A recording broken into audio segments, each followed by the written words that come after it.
play Game 1, and will likely be throughout the tournament, unless possibly in the finals. He could be the lower seed. Which he'd be against green-white aggro with his Blasphemous Boros Reckoner deck. So I think he'd be just fine being on the draw there if that's the matchup he's going to be against. But we are underway here in the quarterfinals of SCG Dallas. Join us on Twitter at SCG Live, hashtag SCGDAL for your tweets to finish out the evening here, as Krisan has started off with a Blood Crypt. And we see an Overgrown Tomb into an Arbor Elf here for McNeely. Right. So a good start. I mean, does have a mana accelerant, and McNeely's deck list does have a, I think, so he's on 7 of them. He's got 4 Arbor Elves and 3 Avacyn's Pilgrims. As Krisan is going to get his engine online to begin with, here he has a Blood Artist. Right, at least, so as we saw last time when Krisan was playing against Philip Robinson, a fellow top 8 competitor, those Blood Artists allowed him to really just turtle up and then combo finish in these games. He's really punishing Aaron for playing a lot of cards that are like too cute for their own good. Aaron has, 3 Acidic Slimes in the main, he has 2 Sin Collectors in the main, a lot of cards that really just don't pack a lot of punch in this matchup. McNeely was a little frustrated there as he just played a Temple Guard and said go. He could have, if he wanted to, cast a Fiend Hunter to take care of that Blood Artist, but he chose not to. It begs the question on, what's he looking for with the Fiend Hunter, but it's probably just a Boros Reckoner. Right, and that'll be a great target for it, too. Really, though, what I found interesting is, at least the last match when we saw Zach, those Blasphemous Acts in his deck just did so much hard work for him. He was setting up these board states where each person would play like 3 to 4 creatures, Zach would have a Blood Artist in play, and then he just Blasphemous Act the entire board. Yeah.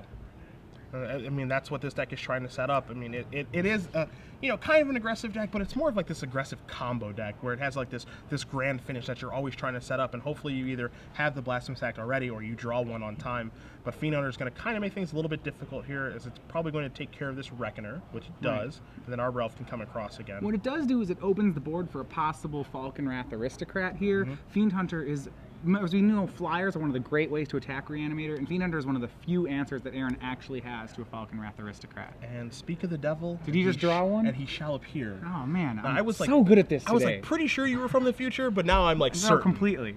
Certain from the future. Well, I did pick him to win, So now like, clearly he's just going to unturn 4. It's time to draw an Aristocrat, right?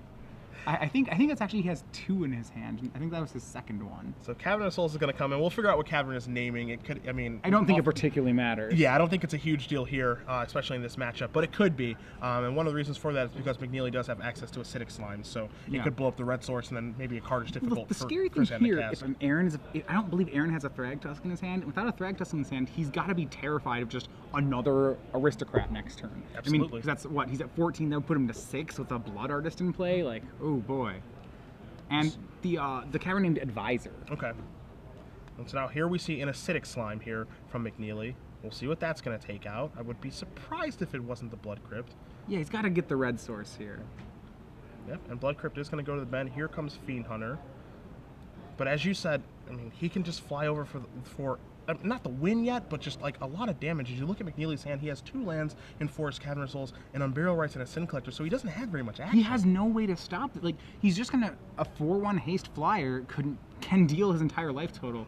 I mean, it's basically on a 3-turn clock because of the Blood Artist. Yep. So Aaron really needs to find a Thragtusk, or maybe an Angel, Restoration Angel, though not because it blocks, but because that'll let him reset the Fiend Hunter. Sure. So in for 4 more, McNeely's going to go down to 10. Here comes a Vault of the Archangel. And is he going to have any play here from him?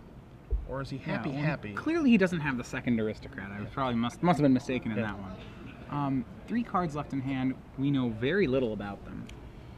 The only person that knows is Krisan. He's hiding him pretty well. It looks like he's just going to pass the turn back, maybe? And I would think with the Blood Artist in play, he wants to, if he has the option, he wants to commit to the board more. There's not really too much of a penalty for doing so. Yeah. But he does just pass the turn back, so McNeely's going to draw his card. Let's see what he finds. So if you're reading on Krisan, what are the non-spell, what are the non-creature options in Krisan's hand? If you look at the list, what are you putting on? Maybe more lands. That's the first thing I would think. Yeah, something that happens a lot with this deck. Additionally, I mean, Tragic Slip, because I don't think it right now is worth it to Tragic Slip an Arbor Elf. Like because you have a sacrifice outlet and Falconwrath Aristocrat, you can just do better with Tragic Slip. Yep. So I mean that card's probably in his hand. I think any creature he would have played, though Obsidian Ghost Council is a consideration here because his mana's all over the place right now. Well, we're gonna get to see Sin Collectors coming from Aaron, and of note, with next turn he also has the Angel of Serenity play. Yep. And so now this might potentially draw out a Tragic Slip, and you can see in Krisan's hand. There's a Blasphemous. There's a Blasphemous Act. I think there's a red source there in Blood Crypt that he was sandbagging to try to set a trap, and then Tragic Slip. Next turn he was trying to go red source, act, win. Yep. And you see his hand right now. There is a Blasphemous Act, there's that Tragic Slip, and there's a Blood Crypt. So he was trying to trap McNeely. So yeah, Zach clearly a really seasoned pilot here. What he can do with the Tragic Slip is hold on to it for some insurance against Angel of Serenity. And it was Blasphemous Act was very quickly exiled by Aaron. Yeah, it's a good choice. Yeah, and because he has the answer to that Angel of Serenity, I still feel, because there's no Thragtusk from Aaron, that Aaron's in a difficult spot, despite the fact that he's going to get to cast his 5/6. Can't disagree with you. So here comes the Fiend Hunter, here comes the Arbor Elf, here comes the Acidic Slime. In for 4, Krisan going to move down to 13. He's going to draw his card for the turn. Well, if Aaron, so he's going to hit him to 6. If Aaron goes for the Angel, he's actually going to die. So what'll happen is, well, I suppose nothing will be dead that turn. So maybe he has to maybe he won't be able to turn on the Tragic Slip. Yep. That's actually a better argument. The one thing that he can do is he can just Tragic Slip the Arbor Elf to keep him a turn away. Like, you have to have this feeling, if you're Krisan, that, like, you know, okay, he has access to 6 mana, and he hasn't cast all the cards in his hand, so, I mean, there's probably an Angel of Serenity looming somewhere, and you just take care of the Arbor Elf. I was going to say, otherwise, he actually has a meta life total where, a safe life total if it's not for the Angel. Blood Crypt into play tapped, and we're going to see another play from Krisan. It's drawn some sort of business. 2 mana. And it's another Blood Artist, I think? And it is another Blood Artist. So 6, Tragic Slip the Elf puts him down to 4, Sacrifice of Blood Artist puts him down to 2. Okay, Yeah, so now, he can't finish him. No, he actually can't. Hold on. I believe he can. So if he plays the Angel, he sacrifices a Blood Artist to the Aristocrat, puts Aaron at 5. Tragic Slips the Angel, puts Aaron at 4. Then next turn, recasts Aristocrat, swings for the remaining 2. Okay, got it. So if he taps out for the Angel, Aaron's dead. Okay. He's tapping 7 mana. The thing is, Aaron can't make this play because he knows he's dead in this situation. He knows there's a slip in Krisan's hand. Maybe he hopes he makes a mistake. I mean, maybe that's the only line he has, right? So here's Angel of Serenity. Can Zach see the win? I think it's here. Unless I said something wrong there, please let me know. I think he has the winning line here. So he's going to target here, here, and here. And so the play that you're advising is he sacrifices a Blood Artist. Okay, and then he goes to 5, right? Yeah. So he sacrifices the Blood Artist, and he goes down to there'll be 2 triggers. So it'll push McNeely down to 4, Krisan up to 15, and then that resolves. Then you let the Angel of Serenity resolve. Take them both. Take them both. Then you Tragic Slip because Morbid has happened. He's at 4. You get both the cards back. You get back. You untap and swing 4. Yeah, you tap and swing. Okay. I mean, I think it's there. I see it as well. I'm in agreement with you. Let's see if Krisan sees it. And when you're on camera, there's one of those situations where even if you do see it, you're like, okay, you probably count it 2 or 3 times to make sure that it actually works. Yeah, and there's no shame in that. You want to make sure that you get it right. Yeah. Okay, and I mean, truthfully, it is like, I don't want to say counterintuitive, but it's a little complicated. Like, how many times have you actually been in this situation? Like, you're facing down Angel of Serenity, and like you have this interesting way to go about getting a kill here with Tragic Slip. I feel like if you played enough games with the Aristocrats all the time, this is like how they win half their games. Yeah. It's just, really, really convoluted lines. That's why the deck's, it's not very beginner friendly. Yeah. And he makes the play right there. Drains him down to, and I think once you see this play, I have to think you see the rest of the line, because then there's this big 4 staring at you on another guy's life pad, and you think, well, what do I have in my deck that deals 4, So he sacrifices both Blood Artists. Interesting. So the question is whether you'd sack one or both. Yeah, I mean, it's going to knock McNeely down to 3 from 3 triggers. Krisan's going to go up to 16. And actually, that's correct. It gives him more life points. I mean, it doesn't matter. McNeely's tapped out. Yeah. Right? As long as he sees the play, it's... Yeah, he's just going to End step is going to slip the Angel. Yeah, I'll take the damage, slip the Angel, and then just kill you with the Aristocrat. And McNeely's going to pick up his card. So Krisan is going to win game number 1 here with the Aristocrats against Junk Reanimator in what was, I feel, a very well played game by the Aristocrats pilot. Yeah, no, and we've seen that from Zach all tournament long. Round 4 against Hunter Burton, round 8 against Philip Robinson.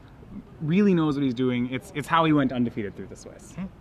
And so we are going to bring it back to the booth because, Bias, it is trivia time. Yeah, so trivia time, if this is your first time joining us in an SCG Top 8, if you've stayed with us all day, there's a little prize you can win right now. That's correct. Trivia, basically, this time I'm going to start. So I'm going to ask you guys a question, and we're going to give away 3 months of premium this time, 6 months for the semifinals tomorrow morning, and 12 months for the finals tomorrow morning. But we don't want to get too far ahead of ourselves. 3 months this go around. Going to ask you a question. Hashtag the answer with the hashtag on Twitter, SCG Premium. All right. And then we will select from one of the people who do get it correct. So again, it is about accuracy, not speed. And we will announce it after the quarterfinals is over, before we wrap it up. You have until the end of the quarterfinal match to tweet the correct answer. That is correct. And the question that follows, it's a real softie. So if you get this wrong, you should feel bad. So that's right. That's a great. As a teacher, I'm like, that's a great motivational way to tell people. Thank you. All right, class. Here's a question, and you should feel bad if you don't know it. That's right. Thanks. All right. Because it's like it's a bit of a lob, a softball here. In the Aristocrats, there are 3 sorceries in the deck that cost 9 mana. Whew, that's a. Yeah, that's right. Do all 3 of them have the same name? They do. Oh, they do. okay. All 3 copies of the sorcery cost 9 mana. If you're able to name that sorcery, hashtag your answer on. How would you ever get 9 lands in play? That makes no sense. Yeah, that's insanity. Why would get that? I don't know. Okay. But if you're able to name that card, hashtag the answer with the hashtag of SCG Premium. Again, we will select one winner from the people who do get it correct. Again, about accuracy, not speed. You have until the end of the round to name this 9 mana sorcery. Best of luck to you. All right. So we're going to cut back over to the patch. We're going to take a look at the sideboards here. And we'll go over the Junk sideboard first because he's going to be on the play. Right. So Aaron McNeely's on the play with Junk. So what we saw our last player do against the Aristocrats is we saw them board in 4 of the 4 Voice of Resurgences. We also saw them board in Garruk Relentless in the matchup. Okay. And I also think Sever the Bloodline has a place here. You probably want every possible answer to Falcon Wrath Aristocrat that your deck can muster up. It's the best card against you by far. I agree, 100%. So those cards are coming in. I mean, any idea what's coming out here? Like, well, I don't think the Sin Collector is great, but it's not terrible. Okay, so first, look, how many do I want to board in? I want to board in 4 Voice. I want to board in 2 Garruk. I want to board in 1 Sever. I guess I could even play some Abrupt Decays. If there's more things I want to take out. I don't like Sin Collector. I don't like Acidic Slime in this matchup. I don't like Acidic Slime at all. Blowing up a land, as we saw there, didn't even do anything. Yep. And there's no enchantments for, there's no good targets for it. It's a really bad card in this matchup.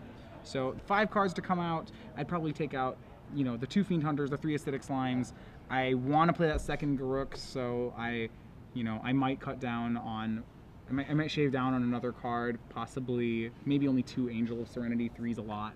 Okay. Maybe that's the wrong card. I'm not sure what the, you can always, I know you can always cut a Mulch or a Gristly Salvage as well. Yeah, you can always chop one of those. I mean, oftentimes you see people cut down on a Mulch or 2 in sideboarding games. Especially if you're worried about Graveyard Hate. Yeah. And remember, these players do have access to each other's deck lists when choosing the sideboard. And one thing that McNeely does not have to be scared of is Graveyard Hate, because you're not going to find any here. His sideboard, 3 Liliana of the Veil, a Blasphemous Act, and the additional one, so it'll be 4 after sideboard, a Dreadboard, an Electrickery, 1 copy of Wear Tear, 2 Underworld Connections, 2 Thundermaw Hellkites, and 4 Mark of Mutinies. There's a lot of different ways that they can go as far as game planning is concerned. I think you want the additional Blasphemous Act because the combo is so good against Junk Reanimator, and it's not really all that difficult to set up that you're going to want to move in that direction. Well, Junk has to play a lot of creatures too, so your Blasphemous Act's always online in this matchup. Yeah, and you want to draw one very badly in this matchup. Especially if you think he's keeping in Sin Collectors, which I don't think he is, but if you do think he is, you maybe even want an Insurance one, as we saw there. Like, it was just for the win on the board, if Aaron couldn't take it. Yeah. The other card that's a big deal here is Mark of Mutiny. As he has 4 copies of that, and he has, of course, the 8 Aristocrats, so he can take and sacrifice a thing. But he can, take an Angel of Serenity, attack for the win, take a Thragtusk, sacrifice it, get his own guy, also attack for 5 or 6 with it. Excuse me, because of the +1/+1 counter. I think Mark of Mutiny is really where you want to be in this matchup. And again, flyers are a big deal, as we said. Hellkite. So he has the 2 copies of Thundermaw to go along with those 4 copies of Falcon Wrath Aristocrat, and I think the card that's at its weakest here is another 5-mana spell in Krisan's deck in Obsidat, so I think that's a natural transition. Yeah, Obsidat doesn't actually break through in this matchup. The reason you play Obsidat is because he's near impossible to answer. That said, Reanimator doesn't try to answer him. They just go over the top of him. Yeah. So, and that's it, I'd rather play a 5-drop that actually can kill him, and that would be the Thundermaw. Yeah, I think I'm with you there too. Interestingly enough, so what I think is a good matchup for the Aristocrats, actually post-board, I think only gets better for that deck. You know, after both decks make their changes, I think Krisan is a stronger favorite than he already was. Yeah, I think I agree with you overall, and it certainly doesn't help that McNeely is going to be taking a mulligan down to at least 6 here, and we'll see if Krisan's going to keep his 6. You see at least one copy of Blasphemous Act in his hand. Can't make out the rest of those cards, but it looks like he's happy. Looks like he has a couple of other red cards in his hand, potentially Mark and Mutinies hanging out over there. You see a Falconwrath Aristocrat, a Sacred Foundry. Yeah, he's got at least one mark in his hand, so his hand looks like it's it seems like it's at least close to keepable. Right. And so we have you said McNeely is on 6, right? Yeah, he's taking at least one mulligan. Okay. And Krisan's going to take a mulligan as well. So we're going to report very quickly just another match that's going on here. Jose Cervantes winning game 1 against Ken Yeo. Kind of what you were saying, the green-white aggro deck, you know, he's just very solid with the deck. Defeating our blue-white-red player in the first game. Yep. I mean, that matchup's got a long way to go. Yeah. That's why we made it the backup match, because we got a feeling that one's probably going to go all 3. Yeah. And it might be a player who's on the play ends up winning. I think Jose and Zach, one of the things that we're noticing here is it's always great to talk about matchups in terms of the deck lists, but you should never forget to talk about it in terms of the players. You know, like those two, there's a reason there are 2 undefeated players, and you have to think that in a matchup that's close, they're probably the favorites. Yeah, I can't disagree with you. I mean, again, as you said, matchups aren't played on paper. I mean, you can analyze who you think is going to win, but everyone to make it into the top 8 today, no one broke the format today, so everyone won at least one bad matchup on their way to the top 8. Yeah. Yeah, I mean, that's definitely true. Ooh. Right, that was the wrong card to flip face up. I mean, okay, they have each other's deck lists. Yes. So that's fair. So if they didn't, that's one of the things you're like, why did it have to be that card? Like, why wasn't it a land? Like, yeah, if you're McNeely, you probably are thinking, yeah, he's probably boarding in some number of Mark Mutinies, but now that has been confirmed. Right.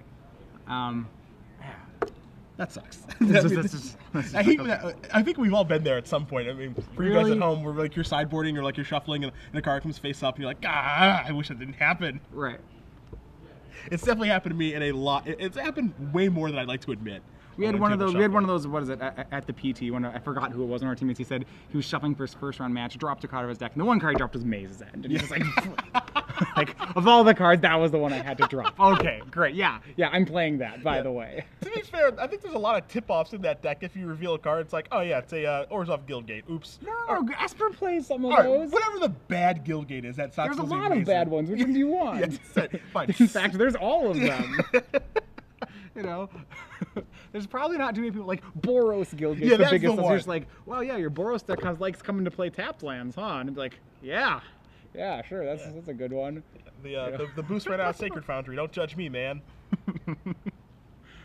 So both players are going to take a look at their 6 cards here. They're happy, and McNeely's going to start it off with an Arbor Elf. Do you feel like the 6-card hand favors either player over the other one? You know, not too much. Honestly, I think both these decks are decks that actually do mulligan pretty well. I think the Junk Reanimator deck mulligans better because they have Grizzly Salvage and Mulch to undo mulligans, but they're also playing 7-drops. You know, the other deck's not. You know, if Zach stops on 4 lands, he's happy. If Aaron does, he's miserable. Yeah. But yeah, I think because of that, you're right. One has card advantage and one doesn't need as many lands. It's pretty much a wash. McNeely's hand right now is he's kind of passing the turn back a little bit disgruntled. He has 3 lands of varying colors and an Abrupt Decay. Yeah. Okay. Sorry, I did not see that Grizzly. Okay, that makes it way better. Now he needs to hope that he hits gas on this. If he hits a burial rates. 4 and 5. So the cards there are Angel Serenity, Arbor Elf, Grizzly Salvage, Forest, and Cavern Souls. It's not the best Grizzly Salvage. Do you think he's taking the Arbor Elf because he said he has a lot of lands already? Yeah. I mean, you think he just wants to keep accelerating? No matter what he's taking a land, right? Sure. At the end of the day, I guess that's true. Like he's taking a mana source. I mean, he is taking a mana source if he takes Arbor Elf. That does add to the Blasphemous Act count. So I mean, that's something to be cognizant of. The reason I think to take Cavern here is when you think about what's the hardest spell to cast in your deck. It's Angel of Serenity, right? Sure. And right now, so he has to build up to triple white, taking Arbor Elf and Forest. Neither of them do that because he doesn't have a Temple Garden. Sure. So, I don't know. That to me seems like a heads-up pick. All right, Aaron going to draw a card. It's a Sun Petal Grove. So interesting enough when talking about like whether decks are better on the mulligan, I kind of have a theory where it's like when people mulligan, I usually give the edge to the deck that's on the draw all of a sudden. Just because they get an extra card? Yeah, because I think the reason you want to be in the play is tempo, right? Otherwise it's worse. Sure. Tempo doesn't matter, and I think on 6 card hands don't tempo as well. Yeah. So I, usually like if I'm gonna mull the 5 mirror, I love being on the draw. I'm just like I'm so far ahead of you. Yeah, I'm definitely there. I'm definitely there with you on that. The mulls to 5. On mulls to 6, you're not sure it's switched over yet. Yeah, I'm not like entirely sure, but yeah, if it's a mull to 5 war, yeah, I want to be on the draw every time. More cards, great. Divination, sure. Yeah. All right, so McNeely's going to draw a card here, and Krisan did not have a 3rd land, so McNeely is having like a huge issue with like all of this mana flooding, but at the same time, he has enough lands to cast like whatever gigantic thing he draws, be it a Thragtusk, be it an Angel of Serenity down the road, be it this Voice of Resurgence right now. And that should buy him a fair amount of time. His one worry, I think, has still got to be, Falconwrath Aristocrat. If Zach has one of those on turn 4, there's no way in his hand to stop it yet. And Zach did not draw a land yet again, so he's in some real trouble here as he drew another Doom Traveler. And I think the scary thing here is like McNeely's draws are way better than Krisan's in this spot. Like Krisan needs to draw lands. Same McNeely draws Thragtusk, and you'd be like, yeah, it's like Thragtusk, Restoration Angel, Unburial Rights on that Angel of Serenity. All of his draws are awesome right now. Yeah, Krisan needs lands. He needs lands before McNeely draws a spell, and so far so good. But I mean, yeah, he's 1 card from being in a really bad position. And see if he gets there. It looks like he has vaulted the Archangel. All right, that works. It's not a colored land. Yeah, it's a land. It's not the best land because now he can't cast Boros Reckoner, but he can cast Lingering Souls. Okay, so that's a start. Yeah, and that actually buys him some insurance. If he misses his next land drop, at least he has something else he can do. I think his hand has double Aristocrat, double Falconwrath in it. So as soon as he hits that next land, it's off to the races. And he does have a Blasphemous Act in his hand as well. Right. Interesting. So yeah, we've seen every time so far when we've seen him play, we've seen Blasphemous Act and the power it has in conjunction with Blood Artist. Here we're going to see, there's the trick of making your Aristocrats indestructible and then just Blasphemous Acting offensively. Yep. McNeely draws another land and just passes the turn back. Right, so he's looking for an Unburial Rights, he's looking for a Grisly Salvage, because that'll probably find him an Unburial Rights or some monster to cast. And now we see Krisan does draw an Isolated Chapel for the turn, so back-to-back lands, and yeah. All right. I mean, McNeely has about 1 turn to suddenly draw this out. Yeah. The clock has been shortened in a big way now because the 4th land has shown up. Here's a Falconwrath Aristocrat, and 6 in the air is what's going to happen here. So McNeely's going to go down to 12. And, like, he's had Abrupt Decay in his hand the entire game, and, like, the only target in this matchup that Abrupt Decay is very good against is Boros Reckoner, and it's just not here. Fine. Yeah, it's fine against Blood Artist, I suppose. That's another good target for it. I mean, not great, but it's fine. Yeah, the question is whether or not you actually want the Abrupt Decays in, and you can see McNeely clearly frustrated. I mean, it's pretty hard not to be. I mean, yeah. He kept on 6, Arbor Elf lands, Grisly Salvage, and literally hasn't hit a spell. So Temple Garden is the draw for McNeely this turn, and he's just going to play that tap and just pass the turn back. Krisan's going to draw a card. He has another Aristocrat, as you said. He just drew a Blood Artist, which, it isn't... Well, I mean, it's not bad. Actually, if he swings... he's dead this turn, because he swings, and then he plays Blood Artist and Blasphemous Axe. Isn't that... I think that's actually just lethal right now. Well, I mean, we know that McNeely has an Abrupt Decay in his hand, so we can kind of break that up. I actually think what Krisan was supposed to play the Aristocrat there as the safe. I actually think that he was supposed to play the Blood Artist immediately, and he has 2 humans in play for Falconwrath Aristocrat. So he plays Blood Artist, and then he attacks, and he goes, all right, sacrifice Doom Traveler. You take 1 from the drain, and you take an additional 1 for the +1/+1. That seems like a little more aggressive than he actually needs to be. I'd rather just have that insurance policy in case he does something else. Like, in case he kills that Blood Artist. Like, things are going so well for you. Why screw it up right now? Sure. Yeah. So, post-combat, he's going to go with the Blood Artist, and he's just going to start... Yeah. He's going to go Blood Artist, Flashback, Lingering Souls, and that's also just lethal. Yeah. So, yeah, he does. I mean, he's in a fantastic situation anyway, and McNeely's just going to concede the game. So, Zach Krisan, who you thought was going to I think he's the favorite to win the match and the top 8. We'll see him again tomorrow morning in the top 4 as he handily, once again, 2-0, defeats another Reanimator deck. Moves in. He'll play the winner of Drew Ifredi and Aaron Barich, one of them which will be, basically a red aggro deck. Yep. And, I mean, this deck is well-positioned in that matchup anyway.